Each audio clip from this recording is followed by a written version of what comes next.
स्वतंत्रता संग्राम सेनानी विश्राम सिंह राजकीय स्नातकोत्तर महाविद्यालय चुनार मिर्जापुर के प्रांगण में मिशन शक्ति योजना के अंतर्गत 7 दिवसीय कार्यक्रम प्रस्तावित हैं।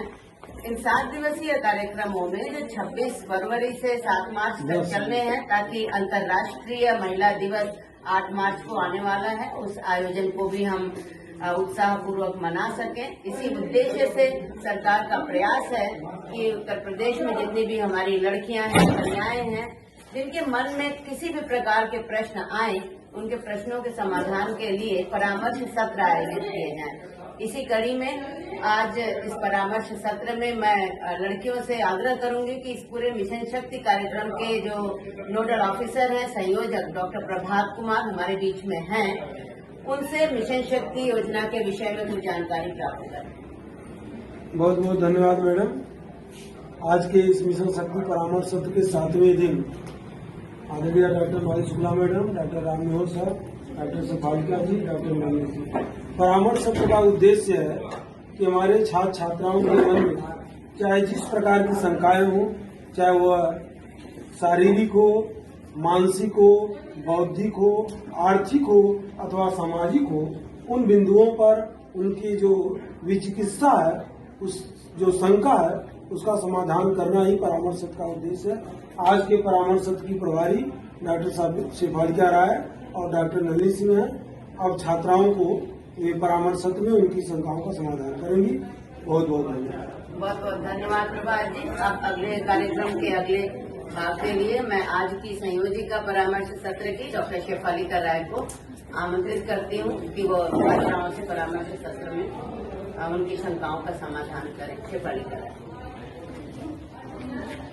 हम लोग निरंतर 26 तारीख से कार्यक्रम चला रहे हैं, जिसमें हमारे महाविद्यालय की वरिष्ठ प्राध्यापिका डॉक्टर मनीष शर्मा जी, महिला प्रकोष्ठ प्रभारी डॉक्टर माधवी शुक्ला जी, एनएसएस कार्यक्रम अधिकारी डॉक्टर कुसुम लता जी, डॉक्टर नलिनी सिंह जी, मेरे द्वारा हम लोग एक तरह से कहें तो एक समूह में ही कार्य कर रहे हैं और लड़कियों के निरंतर सवाल आ रहे हैं जो पिछले कई दिनों में हम लोगों ने उसके जवाब दिए। अब मैं प्रिया से चाहूंगी, उनकी कुछ क्वेरी थी कि वो प्रीति से कि आप अपने सवाल पूछिए कि आप क्या पूछना चाहती है।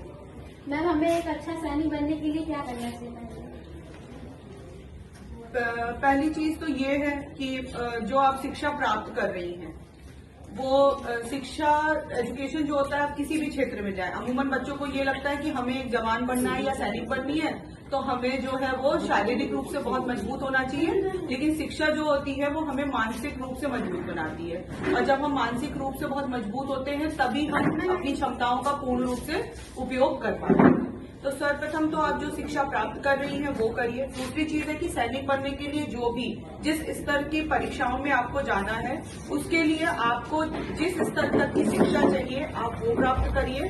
उसके साथ साथ आप अपना शारीरिक रूप से भी अपनी क्षमताओं का विकास करिए। स्पोर्ट्स और शारीरिक शिक्षा विभाग में यहाँ पर निरंतर प्रशिक्षण के कार्यक्रम हो रहे हैं, आप उसमें प्रतिभाग करिए। और उसके अनुरूप, क्योंकि जब आपको एसएसबी में या पुलिस सेवा में जाना होता है, तो उसके लिए आपको उनके क्राइटेरिया होते हैं कि आपकी हाइट कितनी होनी चाहिए, आपका वेट कितना होना चाहिए, आप कितना दौड़ सकते हैं, तो आप उसके बारे में सर्वप्रथम जानकारी एकत्रित करें। तो अगर आप उन सारी क्राइटेरियाओं पे फिट बैठते हैं, जैसे दौड़ के लिए तो आपको प्रैक्टिस करनी होगी, लेकिन आपकी हाइट, आपका वजन और ये जो क्राइटेरिया है, अगर आप उसको प्राप्त करती हो, तो फिर आप आगे की एक तैयारी शुरू करिए कि आप अपने आप को मानसिक रूप से बहुत अपनी क्षमता को डेवलप करिए। क्योंकि जहां तक मुझे पता है कि जो एग्जाम देने के लिए बच्चे जाते हैं फील्ड में, वो रात भर खड़े रहते हैं। हम लोगों ने आते जाते भी देखा है कि बच्चे रात भर खड़े रहते हैं।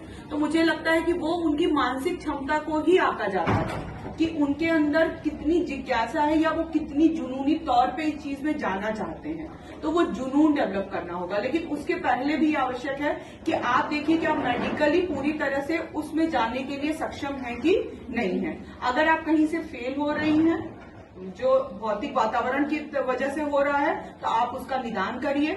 उसके लिए आप हम लोगों से सजेशन ले सकती हैं, या तो फिर जो उसके लिए अधिकारी हैं उनसे आप सजेशन ले सकती हैं। और अगर आप जैसे लंबाई वाली चीज मैं कह दूं तो ये ईश्वर की देन है।